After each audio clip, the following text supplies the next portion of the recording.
Welcome to the Nejia Chuan podcast. My name is Isaac Kamens. This is a bi-weekly podcast where my friend Jess O'Brien and I discuss internal martial arts, Qigong, and meditation. This week we continue our discussion from Bob Yu's article in the Journal of Asian Martial Arts, where he discusses his training with Xiang. In this episode, he gets into the sort of specifics of training the five elements, both the theory and the movement. So we discuss that a little bit.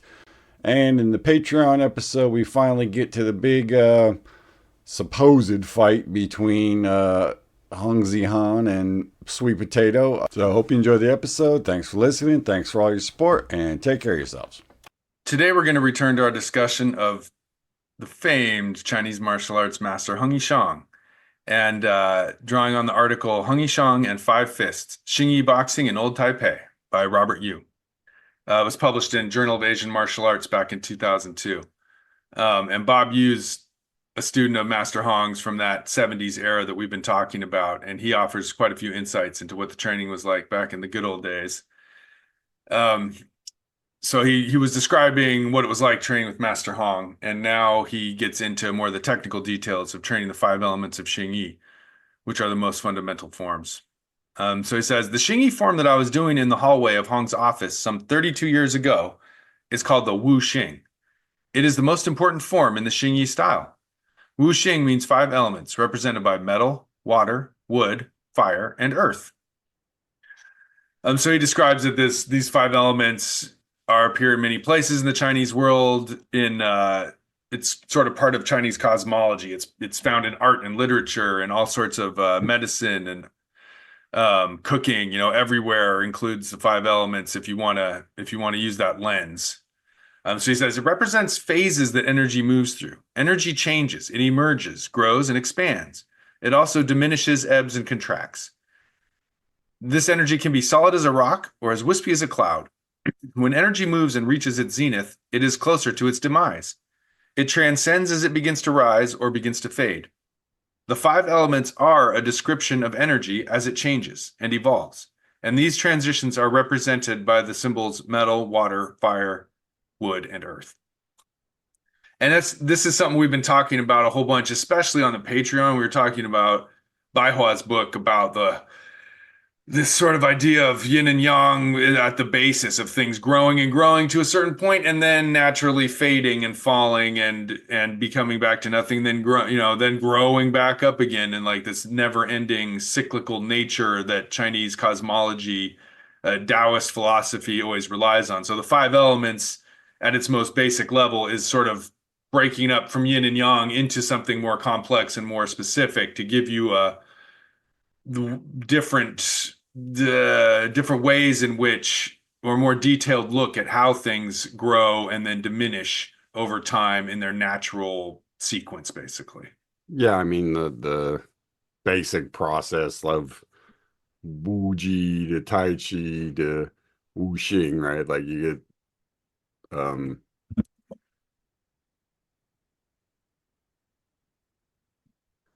get that refinement from the nothing ball of goo to splits to yin and yang, right? It keeps refining itself. Eventually it gets to the five elements, and if you keep going it turns into the 8 trigrams. It's that, this is just basically the Taoist view of the world from 1,000 years ago, right? So the like I says, it's not. Yeah, sorry. Well, I was just gonna say the martial arts adapted that model to movement so that it was easy to remember for people who understood that model. Right. I think what he says that's kind of key is that it's not static. So like when you're learning Xingyi, there's metal element, and it's like this thing that you do. But the way he says is metal, as it becomes closer to its maximum and then naturally flows into water, it's like metal is never just one thing. It's never just a solid. In none of these, in other words, when someone says, I do fire fist to block somebody, it doesn't mean I just stand there in one final position. There's the beginning of the fire, there's the growing of the fire, there's the unleashing of the fire, then there's this cooling down of the fire, diminishing of the fire and then that moving into earth.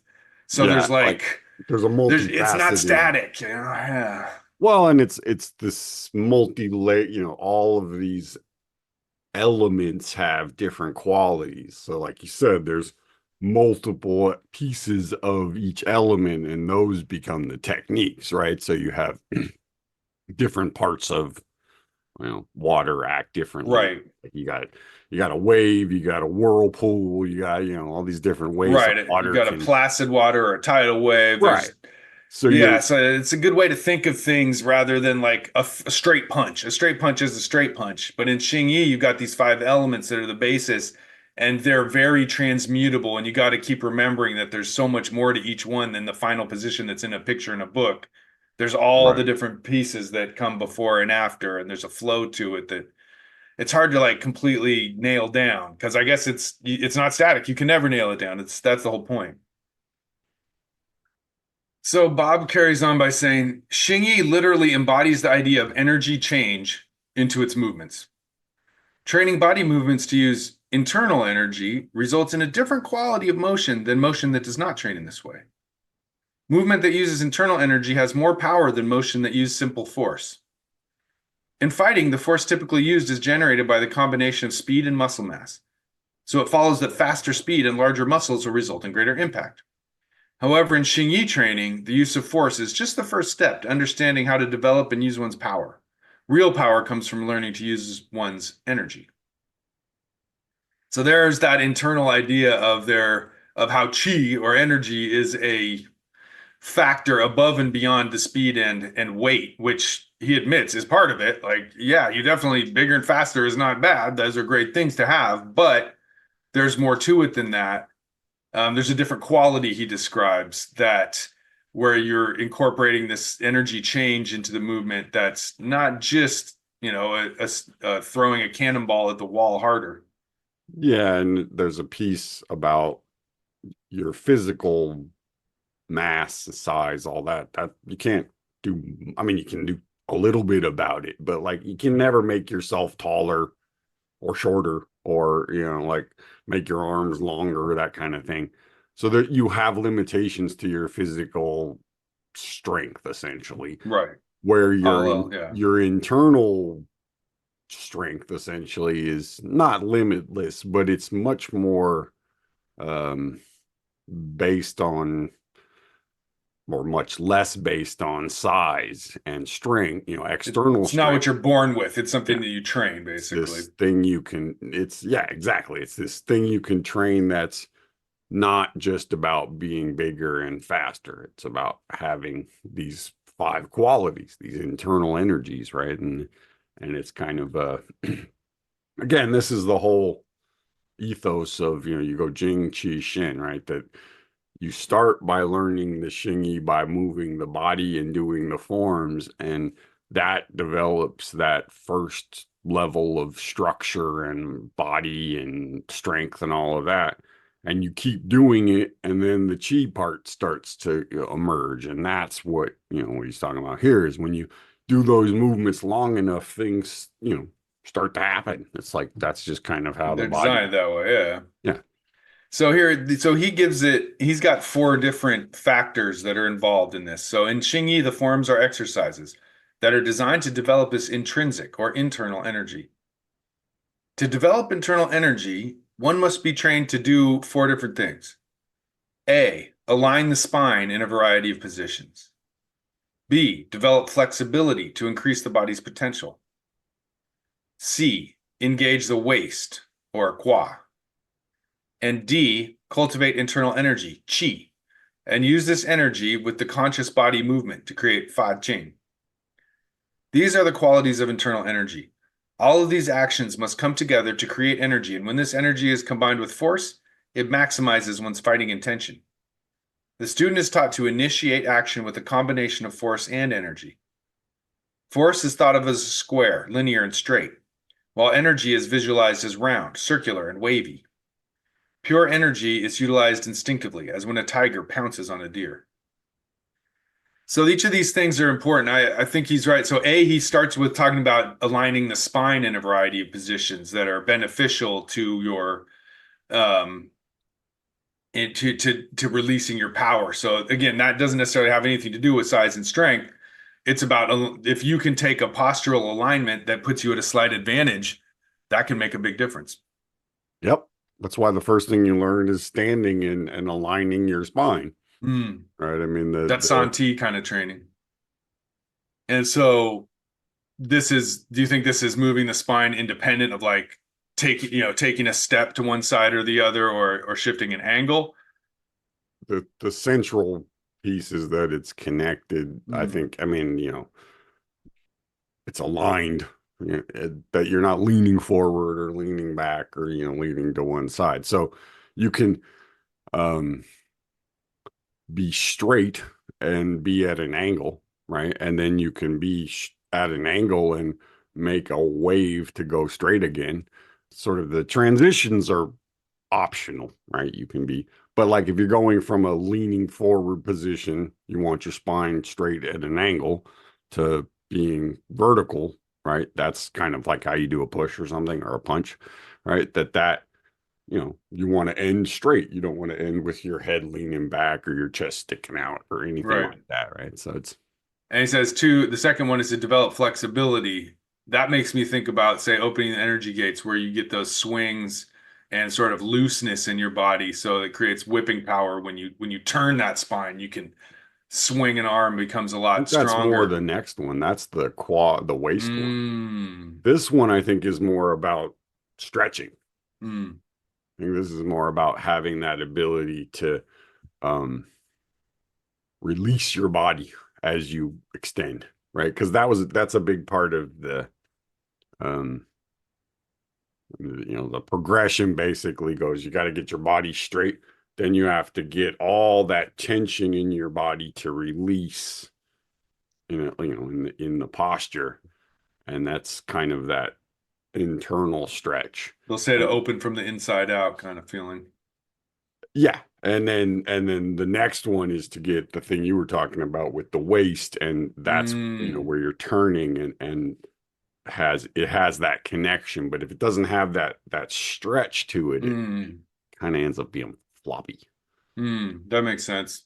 And then you can use that waist to turn around the central core, which causes that centripetal force kind of effect where your limbs whip out. Yeah, and that's if the thing Marcus talked about. Oh yeah, the Remember Swishow, yeah, the swings being sort of the core principle, right? And then you kind of put the different weapons on top of it. pretty much. And then D is to cultivate chi and use this energy with conscious body movement. That's a Right. little Well, more that's mysterious. interesting because the others are all physical Mm, things, and this one is not a physical thing. This is about so the way my because of my training, I think of it as, oh, this is where he's talking about doing something like, maybe not exactly, but something like dissolving, where your mind is moving through your body to create that sense of awareness, which leads you into being able to feel your chi. So he has a note at the bottom that says Fa Jing is the action that occurs when one's internal energy, qi, is combined with force, li. sure. So that's you've still got the li of the of reaching out and punching, but then you add that qi to that and they put them together to make Fa Jing.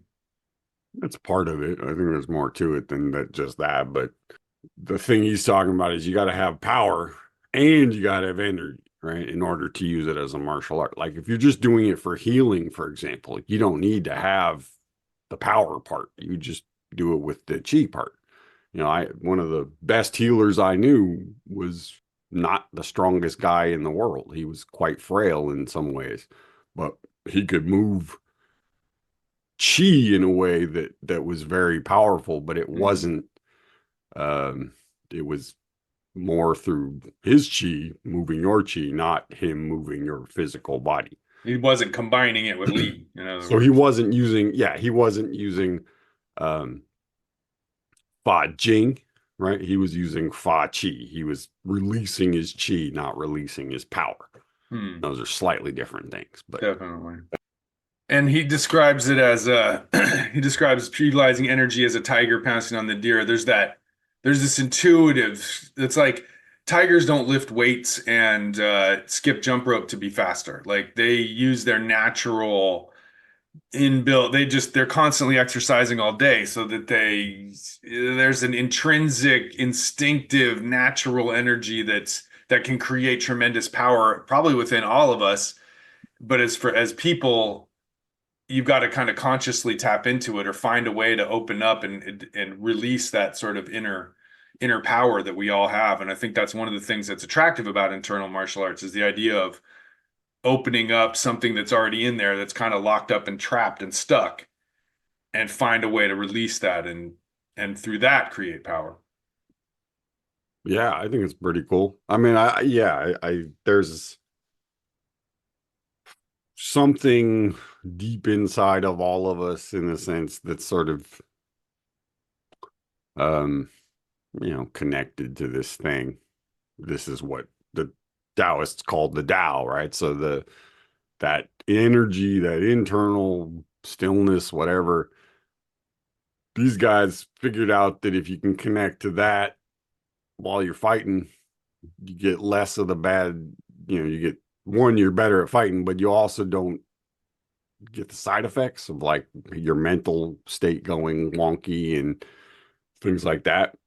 So, it takes longer. You got to Right, train longer because it's not just about learning to move and to fight. It's about adding this other element to it. But, um, that was kind of the whole thing these guys were into back then was how do they improve? Because it's like it was the arms race thing. It was like how do you right. improve your battlefield? Your score on the battlefield. Well, Right. If you're you both only already two equal armies, how do you get an edge? right, and there was only so far technology could take you, right? Like once you had bigger, stronger swords or whatever, Right, like that was a right, limit, right? So then it became about, well, how do you make your body so that when you're engaged in combat, you have a slight edge mentally or physically over the other guys, and hence that's what you know the martial arts were that born led from. to this internal You martial know, arts revolution of pretty much the turn of the century, the late 1800s, and then when you look at the stuff that you're doing in Negong, which was around way before the martial arts stuff, they had a lot of these principles in it, but it was more about moving your energy to make your body healthy. It wasn't about doing it to be able to, knock out King Kong, as it were. But that became a right, thing, and they figured out, hey, this is a great way to do both, right? You can stay healthy and you can, fight. right. You can train in such a way as you don't screw yourself up as much. I mean, and he speaks to that a little bit by saying the genius of Xingyi is in its synthesis of the five elements. The adaptation of the five elements theory of energy change to body movement has made Xingyi famous among Chinese who would otherwise have had little interest in the martial arts. And that's that distinction that you're talking about of different schools that have different interests and different directions. This five element side of it is inspiring and interesting, and I think that maybe that's again that part of that thing that attracts people to internal martial arts who are of a more philosophical bent. Absolutely. I think there's a huge part of it that is like people intellectually like that Yeah, or the way it's organized, it right? keeps it interesting, you And know? then yeah, and the other side of it is when you're teaching a martial art, if you want it to be able to teach it to someone else, you need to have Mm, it organized in a certain way. I mm, won't name names, but there are a lot of really good martial artists.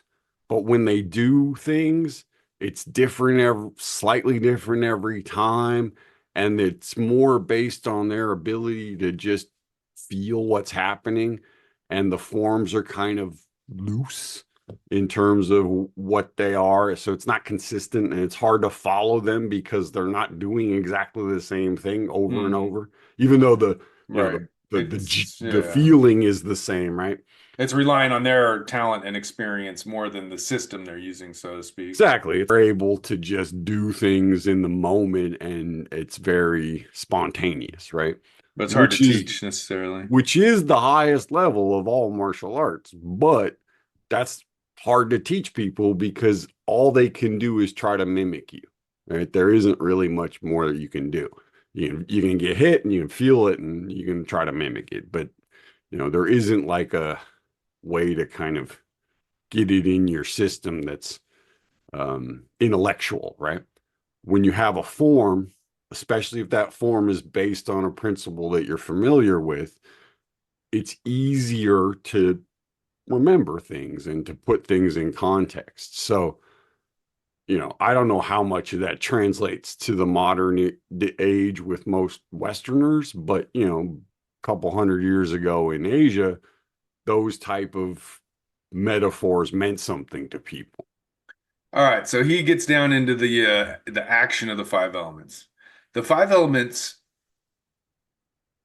the five elements form activates the five energies by practicing the movements and postures of the five fists. The type of energy gathered for each of the five fists is characterized by these descriptive words. So the first one is metal fist, a splitting, cleaving action like an axe. The second one is water fist, a drilling, boring action like a waterfall. Third one is wood fist, a crushing, smashing action like a battering ram. Number 4, fire fist, a pounding, bursting action like a ball shot out of a cannon. And earth fist, crossing fists with a swirling corkscrew-like action on an axis. So let's go through those one by one. Now, metal fist is a splitting, cleaving action like an axe. That one's the most easy to understand in a sense of like, it's just everyone or most people know that you just swing an axe over your head and chop downward to clack a piece of wood in half. Right. That So has a pretty it's from straightforward action. it's from up to down. Then And it's not static, like he said. It becomes an energy movement that if you hit someone at any point on the path, it doesn't have to be that final chop. It's like anywhere along the way. And that's what I found with Metal Fist was like, if I did you don't run at someone in Metal Fist and hit. Like you put one out and when they block it, you pull down and then do a second one. That works a yeah. lot better. That first one's just sort of chopping your way in. But once you've hacked your way forward, now that second and third chop are the ones that land. So the second one, water fist, is a drilling, boring action, and he uses the idea of a waterfall. And I've heard people say like water spout on the ocean where it's spinning and drilling up, and or like or a whirlpool going in. But this one's a little more mysterious. The drilling action. Why is water drilling? Like I Well, don't know. so think To me, it about doesn't think about click what that happens well. in a waterfall, right? You got this big downward flow, right? And when it hits the bottom, what does it do? It spirals, kind of creates that little whirlpool spirally thing, whoosh, whoosh, and it gets, and then, That could be. I mean, that's one way to look at it. I mean, I've always been taught it's more of a wave, right? That as one part of the wave is crashing, another one is coming up behind it. So the Um, continuousness of ocean waves, or one comes in as one going out. yeah, and then the forward motion of the whole thing, right? That as you're moving forward, forward, forward, forward, forward, that's the tidal wave aspect of it. And then the twisting and coiling of your forearms and your legs and your body is the whirlpool aspect of it. hmm And maybe also how water flows around things in a spiraling way. Water hits a rock, it doesn't just, Sure.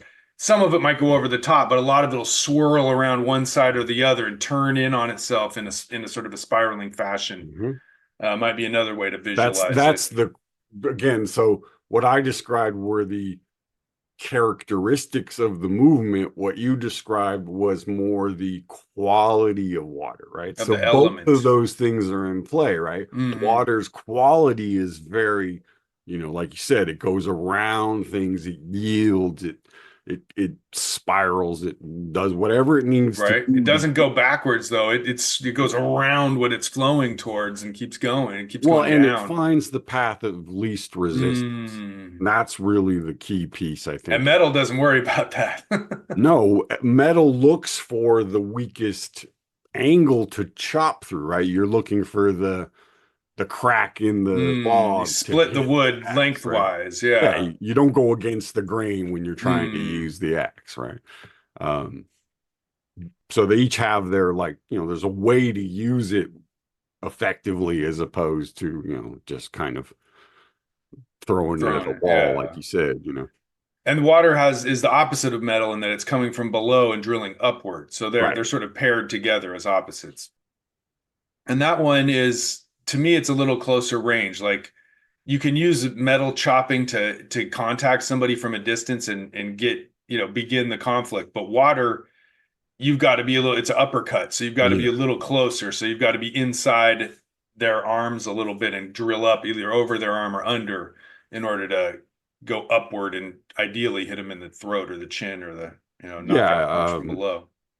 exactly. It's like Peachrin is the long range, outside kind of block, and then you got to get in close and do something, and that's where you one of the other techniques, which Right. One of the other four can happen after that, pretty much. yeah, and water is a very effective one because if you think about what P-Train is doing is it's pulling something down, so the person's head's going to be going down. Well, if the count, if the follow up of that after you pull them down is something coming up, their head's going to be going down as your fist is coming up. So you get, in a sense, twice the amount of force, right? Right. That's Where always if their nice. head is going back as you hit them, you get half as much force. Right. That's one of those internal martial arts strategies of making yourself stronger by making the other person weaker, in a sense. Mm-hmm.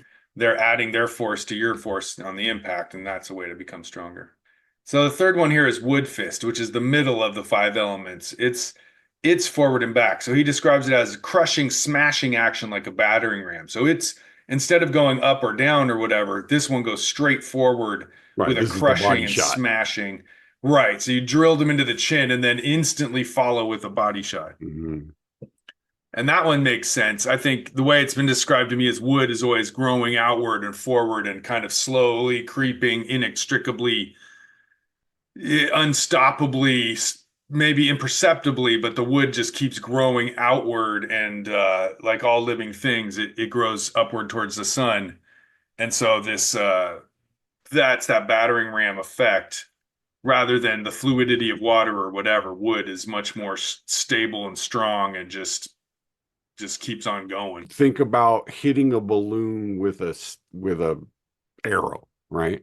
That what happens at first is it hits it and it goes into the balloon quite a ways before it actually penetrates through the rubber, right? Hmm. And that's what bone trend does is it crushes the front of the body into the back of the body so that the impact is really hitting the spine or an internal organ or your Hmm. throat is being crushed. So it's not this impact on the surface, it's getting that thing to go in and then explode once it's taken all the slack out. And that half step bung tren is a famous Xingyi technique where as you're impacting, you take an additional half a step forward to really sink it in. Like you're saying, once you penetrated the surface, you move your body forward another couple inches to just Well, it's not just crush one. and It's smash. yeah. Once that balloon pops, you can you down. Then you can That's unload. yeah. That's your hole in the mosquito net, and you just let loose. But yeah, So then we move on to the fire fist. So the next two fists are also opposites in a way. Fire fist has this sort of outward twisting action, and earth fist has sort of this inward twisting action. So fire fist is pounding, bursting action, like a ball shot out of a cannon. Different than wood fist in that growing forward effect, but they always use the cannonball as the metaphor for fire fist of shooting out with a sudden explosive action. well, I mean, again, just think of instead of an arrow hitting a balloon, what happens when you shoot it with a bullet? Right? The surface pops first, then it Hmm. goes through it, right? So where with Faster somehow, whipping you're harder. pushing to you hit resistance and then releasing.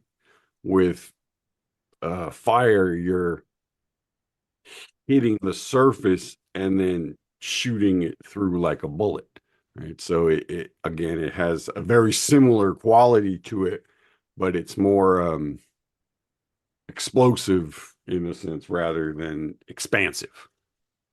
And it's also done with that zigzagging footwork as Yes. opposed to wood fist, which is straightforward. So that fire fist has this sort of, tumbling effect of a cannonball or a bullet that it's going forward, but it's also spinning at the same time. So it's got that extra sort of weird effect, kinetic effect that's different than a straight shot of an arrow.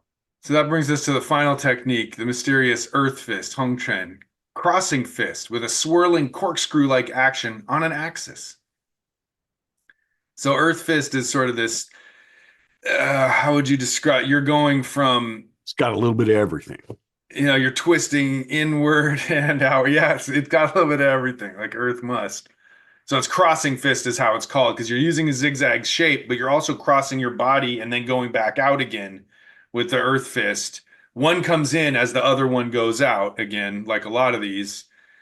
And it's done on a horizontal plane, kind of at mid-body level. So it's done as a body shot, but you could lift it up and use it as a high block or as a low block while the other one comes around. And so it's not, you could hit someone in the side with it basically, or in the kidneys or something as a side kidney shot would be the picture perfect version of it. But it's also more likely to be used on the inward with a hammer fist. But like the other hand, meanwhile, is coming in with an inward hammer fist. And that's just every bit as important as the outward twisting one, is the inward pulling one. That can just be a brutal body shot or even head shot at close range. I mean, I don't know how many people won't get this, but it's the closest to the single palm change. So Bagua single palm change movement. Hung Trin is the closest thing in Xingyi that you have to that type of action where you're taking something with one hand and then crossing over and using the other one to hit. So it's a sort of a sweeping crossing motion, right? It's going from side to side, but it's also going up and down, and it's also going in and out, right? So, like I said, and it's got a little bit of everything, right? And he has a note here that speaks more on that earth thing. To ground and to root are closely related concepts that connect the feet to the earth as the source of power. Xingyi emphasizes grounding and rooting in its training. So that's that heavy aspect of Xingyi that's once you make contact in Xingyi, you can often feel somebody's good. They're rooted like hell. And when they hit, you fly back because they are stuck to the ground in a way that makes the techniques way more effective. So that brings us to the end of our episode. But I wanted to update people on where we were at the Patreon story from Hung Han's book, Blurred Boundaries. So we've gotten to the point where there's a challenge match about to take place in Master Hung Yishang's school gymnasium. The author, Hong Han versus Mr. K. Okay, Um, Okay, Hong replied, accepting the challenge. Mr. K clearly knew that these restrictions would place no formal constraints on him, especially since there were no other people to witness the situation. Moreover, since this foreign martial artist had cut off the master-disciple relationship with the training hall, any unexpected mishap could occur. But in that situation, it seemed Hong Zihan had no other choice except to face this challenge with all his strength. So if you want to hear the rest of the challenge match story, click on the Patreon because it's about to go down. Hey, folks, hope you enjoyed the episode. You can go over to the Patreon to hear the continuation. It's $5 a month for the regular membership and $10 a month for the premium membership, where you get the entire archive of everything we have on there. So don't forget to check out the Instagram and the Facebook page as well. All right, thanks for listening. Take care of yourselves and be well.